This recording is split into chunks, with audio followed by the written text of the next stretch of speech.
Good morning to everyone, and this is in line with the training that we will be doing by December 5 about hermeneutics. In SCP or in FCL, we call this Transforming Bible Study. And the purpose or the goal of this hermeneutics class or transforming Bible study class is to know why personal study of the Bible is important. Secondly, that we might be able to understand the true meaning of the Bible and, of course, know the simple four-step process of understanding and applying the Bible in our life and in our ministry. Second Timothy 3:16-17 says, all scripture is inspired by God and is profitable for teaching, for reproof, for correction, for training in righteousness, that the man of God may be adequate, equipped for every good work. And that is the very reason why we study the Bible. It is God's word, and it will make us adequate and equipped in the ministry or in life. And why should we do interpretation or transforming Bible study or hermeneutics? First of all, because of the impact of God's word in one's life. And in one of our subject, we have studied the theology of the Bible. And it's a good thing to see that we not only live by bread alone, but by the very words of God. And also, it is commanded, admonished to us by the Holy Scriptures. The Berean church in Acts were commended as a good church because they daily study God's Word. And in fact, in Psalms, it is our light, no? It is a lamp into our path and our feet. And even in Second Timothy 2:15, especially for those who work and us, no, who are pastors, to study ourselves, no, and to be diligent in studying God's word, so that we will not be ashamed, no, rightly interpreting or rightly dividing the words of God. And how do we do Bible study? How do we do hermeneutics or interpretation? We have four steps, no? And it says, do it. Direction, observation, interpretation, and transformation. So direction. We need direction from God, especially from the Holy Spirit as we study the Bible. You know, the Holy Spirit, He was the author, no? He has a role in the writing of the Bible. The Holy Spirit is involved in all aspects of God's revelation to us. He was the one who inspired the scripture when he guided the biblical authors to write down what he wanted to be in the Bible. We call it inspiration. But the Bible is already written and the canon is already complete. We can no longer add anything to the Bible. The second work of the Holy Spirit about the Bible is illumination. It is the work of the Holy Spirit to help us understand the Bible, and the Holy Spirit takes the truth of God's word and make it shine forth to us so that it is clear for all of us to understand. And the last part of the role of the Holy Spirit, as far as the Bible is concerned, is His work of empowerment. No, He empowers us to obey the teaching of the Scriptures, which is the real goal why the Bible is written to us. The Bible is for us to obey it. Okay? So how to get direction from God? And we call it PACE or PACE, no? Number one, we pray. We ask God for wisdom and that the Spirit would speak to us as we study or interpret a passage of the scriptures. And then we analyze first our lives, no? What areas do I need God's help in? Okay, ano ba ang tulong na kailangan ko mula sa Diyos? Pagkatapos, ano ba ang kailangan kong i-develop sa akin sarili? No? To minister to others. Attitudes ba, knowledge ba, or skills? And then siguro sa mga pastor, no? What are the needs of those who I am ministering to? 'Di ba? Normally, yan yung nagiging focus ng maraming pag-aaral ng salita ng Diyos for pastors, no? Yung pagsisermon natin. Yung 1 and 2, parang hindi natin natatalakay, no? What do I need? How can I best minister to others? Pero number 3, yan ang focus ng marami. Magpipreach ako. Kailangan pag-aralan ko ang ipipreach ko. Okay. And then, thirdly, PACE, no? Pray, and then analyze, and then choose.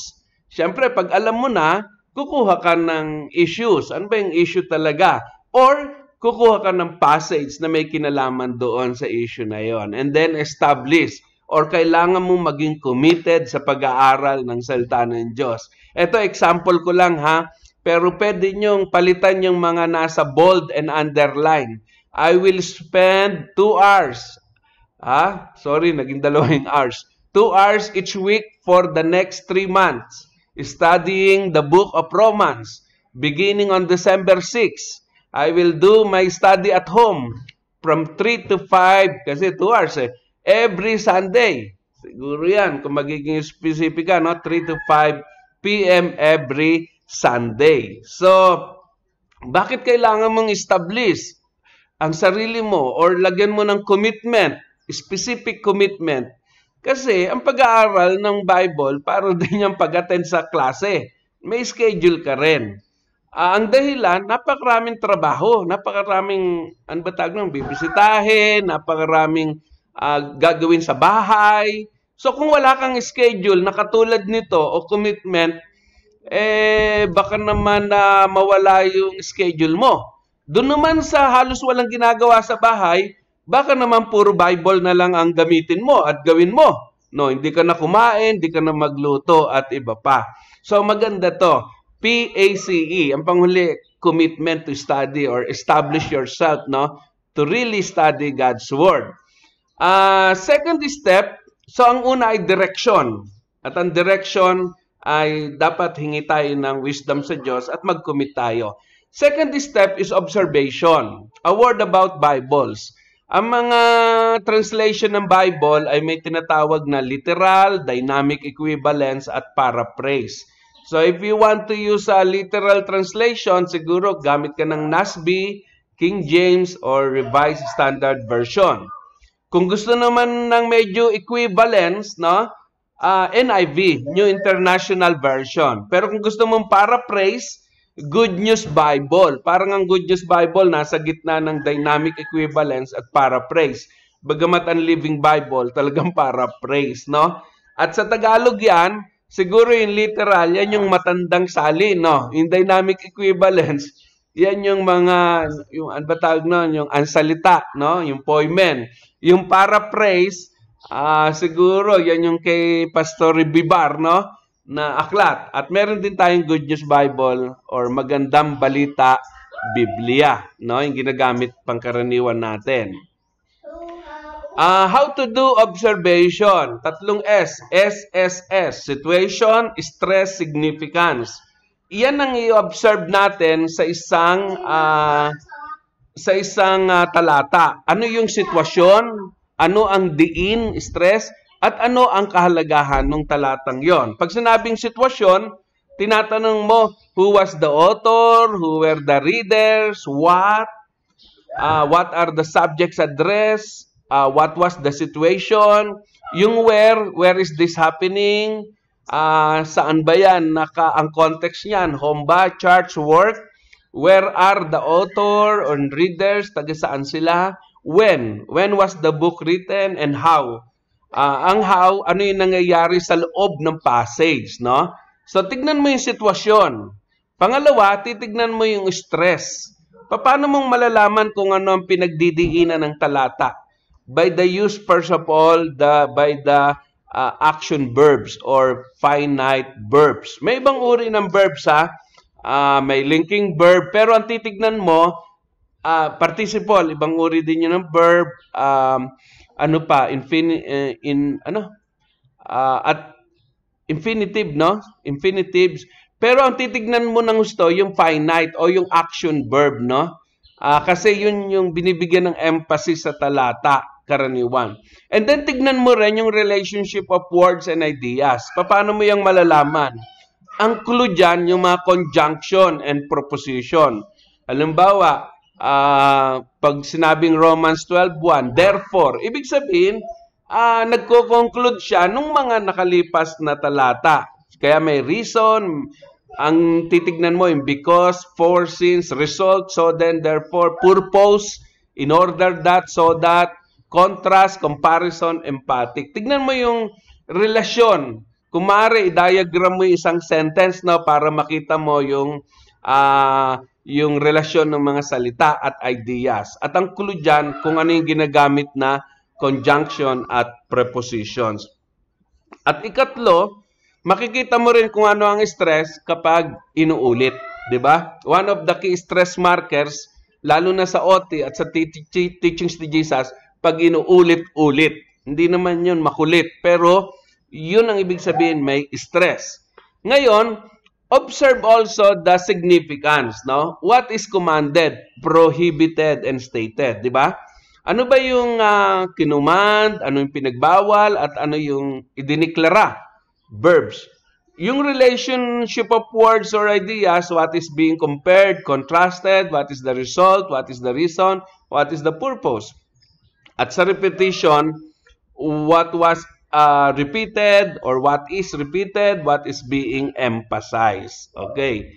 So, step 3 na, interpret mo na.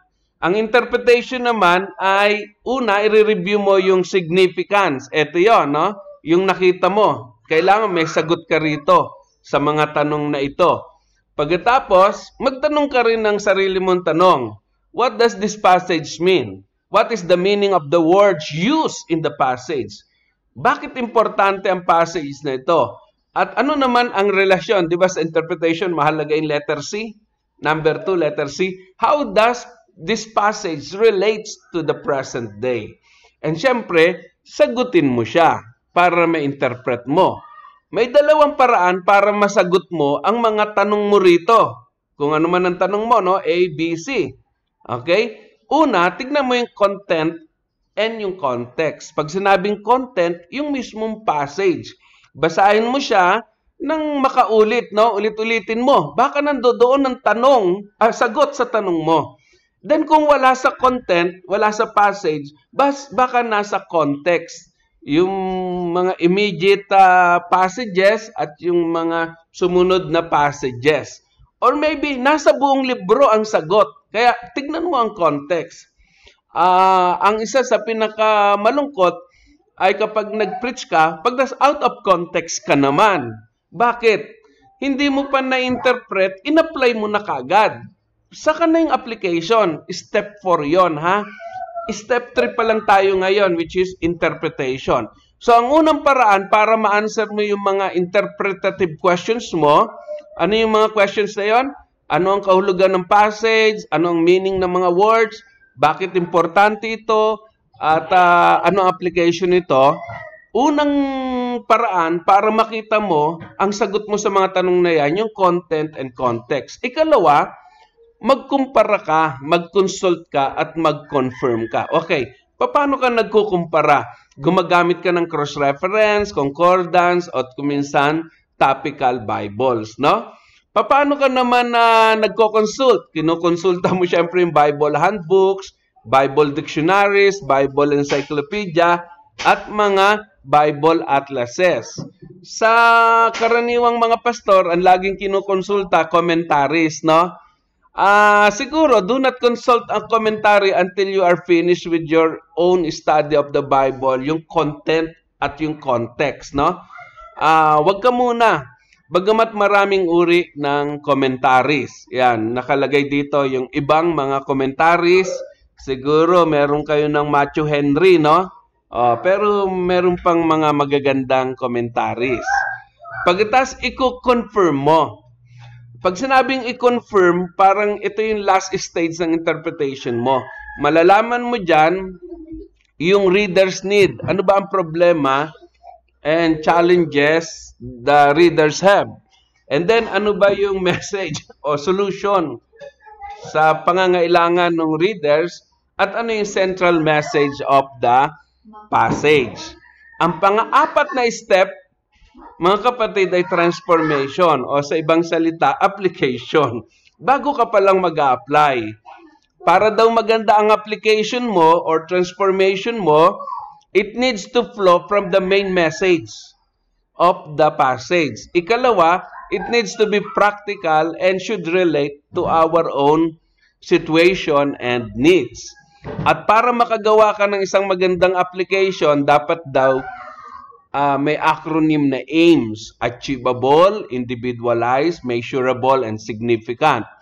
Pag sinabing achievable, iwasan mo yung mga salitang always, every, all, from now on. Maging specific and realistic ka. Halimbawa, I will pray every day this week for my friend, kung sino man siya, to become a believer. I will seek to witness to my cousin blank on kailan? Diba? I will study the book of Colossians for 30 minutes each day for the month of June or December. So, dapat achievable ang iyong aims. Okay? Huwag manalangin kayo. Huwag yun. Manalangin kayo. Yun ang utos ng Bible. Pero ang tanong, paano mo yung i-apply? Siguro, ang application ay, umattend kayo ng prayer meeting. Diba? Yun ang ibig sabihin. Mas achievable yon. Pagdas gawin mong personal sa buhay mo o sa buhay ng mga makikinig sa iyo. Sa halip na general, instead make it personal, di ba? I will be kind to my classmate Vincent even when he is rude to me. I will pray from 6 to 6:30 a.m. this week. So individualize and then measurable. Kasi pag achievable, kapag individualized, then you can measure it. At dapat, significant yung application mo, no? Mahalaga yung iyong pinagagawa sa sarili mo o pinagagawa mo sa ibang tao. So, bukod sa pagpapaliwanag ng Bible sa bulk ng scriptures, which we call teaching, no? Passages, meron namang medyo, naiibang style sa pagpapaliwanag ng mga stories or narrative passages. Yung step 1, ganun pa rin. Direction. Kailangan natin ng direction from Diyos. Okay? From God. Pray, analyze, choose, and then mag-commit ka rin talaga. And then, obserbahan mo. Ano ang obserbahan mo? Una, yung sitwasyon. Kailangan mong i-determine yung setting niya.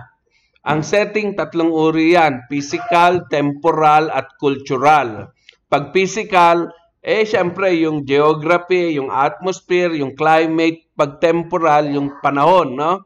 And then cultural, siyempre, ano yung paniniwala, ano yung attitudes, at iba pa.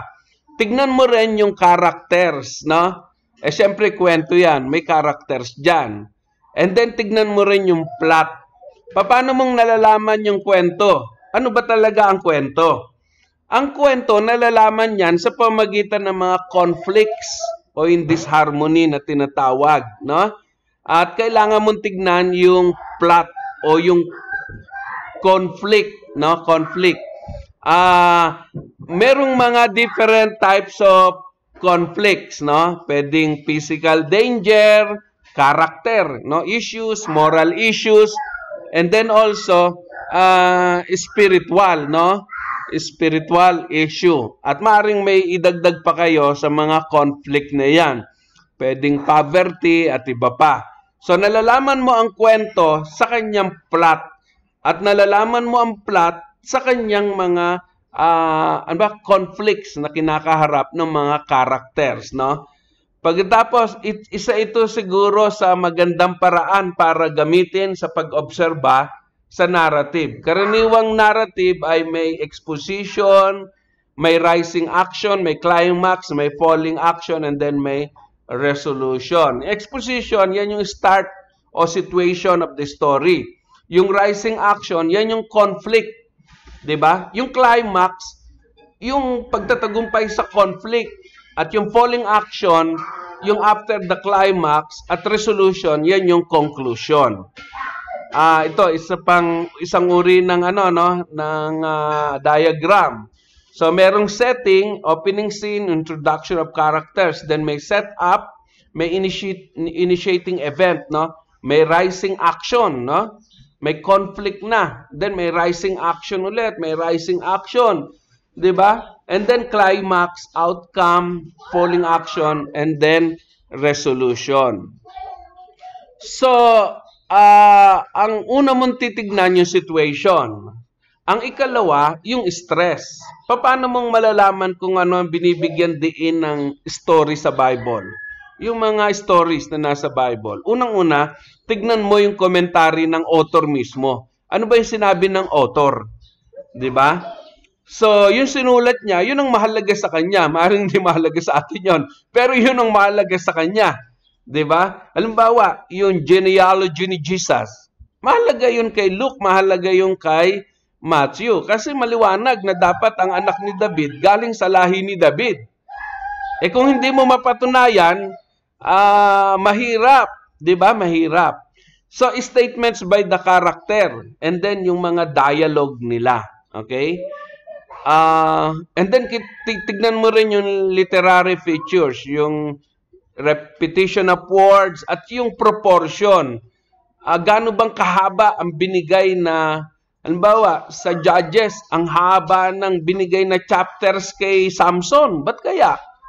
Ibig sabihin yung author ng Judges, gusto niyang emphasize yung nangyari kay Samson, di ba? And then, look at the broader context. Kasi minsan, binibigyan ng exposition ng ibang books of the Bible, yung pangyayaring nangyari, original na story. And then, significance, no? Tignan mo yung story sa central conflict, the resolution of the story's conflict, and then the main idea of the story. And then, ang step 4, syempre, ganun ulit. Aims, achievable, gumawa ka na application na achievable, individualized, and significant. Okay. Meron pa ako rito i-present, pero siguro ano na lang to, no, sa madaling salita. At least makita nyo how do we really interpret the Bible, no? Isa sa pinakamaganda para ma-interpret daw ang Bible ay to make a book chart. Okay? Kailangan, ano yung book? Yung isang book mismo ang pag-aaralan mo. Basahin mo yung libro. Number 2, i-divide mo ang book sa outline. Magkaroon ka ng tema sa bawat outline. And then, group them. And then, make a summary. Tignan nyo itong mga example natin. No? Halimbawa, the book of Jeremiah. Dalawa lang ang outline niya, Jeremiah's sermons and Jeremiah's experiences, no? Pag nilagay mo ang topics niya, judgment, hope, judgment, puro judgment.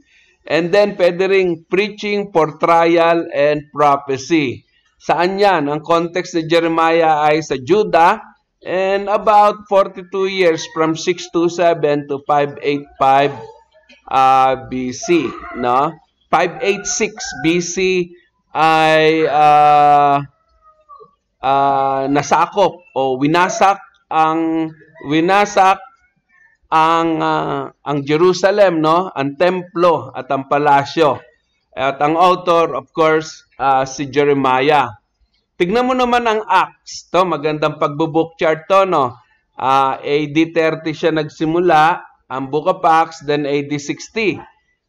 Nagsimula siya sa Jerusalem and church, then Judea and Samaria, and then to the ends of the earth. Pag tinignan mo yung leaders, ang prominent would be Peter sa 1 to 12, and then 13 to 28 is Paul. And then sa emphasis, Jewish evangelism, transition, and then Gentile evangelism. So, sa madaling salita, mas madaling maintindihan ng Bible kung marunong kayong mag-book chart, no? And it takes time, but it's good to know the whole book. Book of Romans, di ba? May tinatawag na ang focus niya na doctrinal, pagtas practical. Yung 1 to 11 is doctrinal, 12 to 16 is practical. Sa mga doctrinal ay problems of unrighteousness, provision of righteousness, pursuit of righteousness, and program of righteousness. Sa topics, sin, salvation, sanctification, selection, and service. Pwede rin namang 1 to 11 is understanding the gospel and living the gospel. Okay, sa Book of John, yan yung pagbubook chart ng Book of John. You can do it on yourself, ha? Ito naman sa Galatians, no? Ito naman sa Gospel of Matthew. Ito naman sa Book of Ruth. Ito sa Book of Joshua, Book of Genesis, Book of Job, Book of Ephesians, no? Our position in Christ is chapters 1 to 3. Our practice on earth is chapters 4 to 6. So, the emphasis is both doctrinal and practical. Pag sinabing doctrinal, vertical relationship with God. Practical is our relationship with others. And then, this is how one of the authors charted or book chart the book of Revelation and the book of Hebrews. What we have tackled, yung unang bahagi ng do it, no, ay para sa biblical teachings.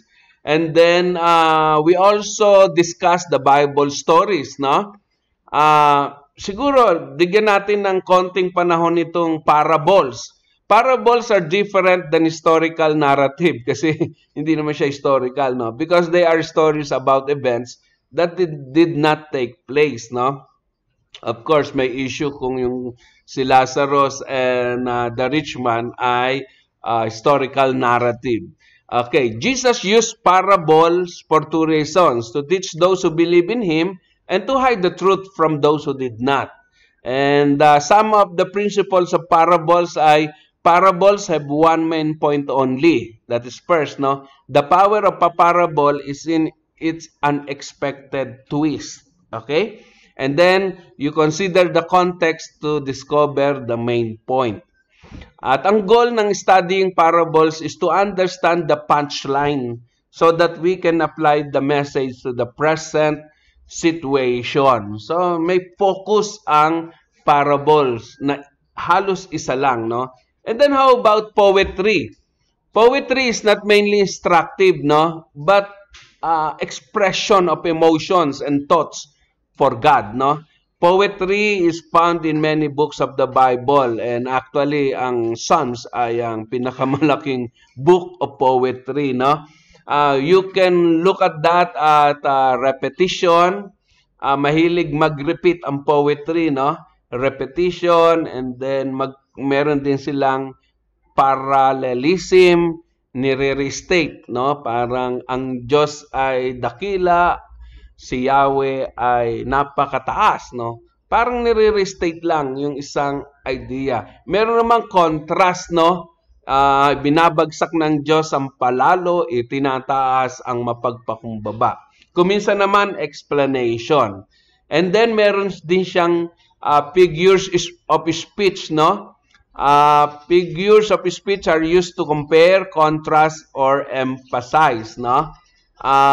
Pwede rin naman siyang metaphor, simile, di ba? Hyperbole, anthropomorphism, no? Ano ang mga tips for analyzing figures of speech? Una siguro, ask if the figure is comparing, contrasting, or emphasizing. And then ask what the common element is between the figures of speech and with reality, no? Halimbawa, example 1:3, the man who meditates on the word. Yan yung subject. Ano ang thing compared? A tree. Para daw siyang a tree planted by streams of water. Ano ang common element ng nakikinig o nagme-meditate ng Word of God at ng tree planted by streams of water? May stability, no? At may ability to draw resources para mabuhay ng masagana, di ba? So, what is the goal of studying poetry? To understand the heart of the poet so we can be brought along with him as he or they commune with God. Okay? Look also at the situation, stress, and significance. How about prophecy? Some principles in interpreting prophecy. Most prophecy is not predictive but admonishing and rebuking people, no? During the time of the prophet. So, ang totoo nga niyan number 2, most predictions ng mga prophets sa Old Testament have been fulfilled already. So, majority of them have been fulfilled in the coming of the Lord Jesus Christ, in the establishment of the local church, no? Meron pa rin hindi natutupad. Siyempre, yung white throne judgment, new heavens and new earth sa Isaiah 66, hindi pa rin, di ba? Pero pag nagbabasa kayo, isipin nyo na halos lahat na ng prophecy ay natupad na. We do not know clearly what the future holds, so we should be careful not to be dogmatic or very specific about what will happen in the future. While we can be confident that prophecy will really be fulfilled, we need not be afraid to admit we don't know how, no? Alam natin, matutupad ang lahat ng propesiya ng ating Panginoong Hesus sa New Testament, sa Old Testament na hindi pa natutupad. Pero kung papaano, aminin naman natin na hindi natin alam, mga kapatid. Sure, tayong matutupad, hindi natin alam kung papaano. Sometimes the prophet himself did not understand, no, the different levels of fulfillment of their own prophecy. So, what the prophet saw take place, parang ganyan, no? Isang bundok, 3 bundok. Pero ang nangyayari pala, ganito. Kaya minsan, magsasabi sila, at the coming of the Messiah, magkakaroon na ng ganito, peace, prosperity, pero iniisip natin na nila siguro one time lang ang coming ni Jesus, no? Pero now we know that there are 2 comings. The first coming, na nagkatawang tao siya, and the second coming as the King of Kings and Lord of Lords. The goal of studying prophecy, to understand the various levels of the message, starting from the context of the prophet, so we can follow his prescription properly. Ang isang uri pa ng literature sa Bible ay yung tinatawag na apocalyptic literature, which is even more graphic, no, than prophetic material and more difficult also to interpret. Filled ito ng symbolic language, no? At yung symbols hindi clearly defined. The safest approach to apocalyptic material like the book of Revelation is to focus on the effect it has on us when we read it, rather than specific details of the symbols or prophecies. Many people have been led astray by false teachers, no, who use apocalyptic material to teach almost anything they want. The best approach is to look at the impact of the whole and live our lives in light of the warnings given. Yung mga klaro, dun tayo mabuhay, rather than to try to identify each of the mysteries na nakalagay doon, yung dragon at iba pa, no? Ngayon naman, alam naman natin, pag sinabing dragon, mabagsik, di ba? O, yun na lang, mas klaro yon. Ngayon, kung i-explain mo pa yung kung bakit pula, maraming dahilan, no? And what is the goal of studying apocalyptic literature? To see the big picture and get a better understanding of the sovereignty of God and the greatness of His future works. I hope we all have agree that the personal study of the Bible is foundational to our lives and ministry. And kailangan, we seek direction from God, no? To understand the true meaning of the Bible and to be less dependent on other books or authorities. And I hope you are also introduced to the four-step process of understanding and applying the Bible for our lives, no? Do it. Ask direction from God, and then observation, no? D is direction from God, O is observation, I is interpretation, and T is transformation and or application. So God bless you and thank you for listening. See you on December 5 for our training. God bless you all.